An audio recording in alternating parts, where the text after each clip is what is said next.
Lahore CTD वॾी कार्रवाई दौरान फैसलाबाद में ISI जे ऑफिस ते हमले समेत 50 ॼणनि जो क़ातिल साथी समेत मुक़ाबले में मारिजी वियो। CTD तर्जुमान मूजिब इंटेलिजेंस बेस्ड कार्रवाई चिन्योट जे इलाक़े में कई वई।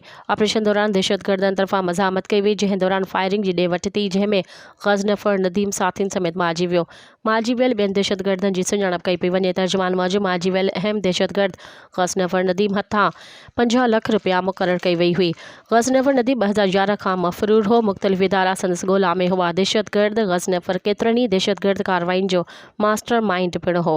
कार्रवाई जे दौरान दहशतगर्दनि जे ठिकाणे मां बारूदी मवाद, जदीद हथियार कब्ज़े में वरितो वियो आहे। मज़ीद ख़बरनि ऐं तफ़सीलात लाइ विज़िट कयो असांजी वेबसाइट www.awamiNewsHD.com ऐं ॾिसंदा रहो अवामी न्यूज़ HD।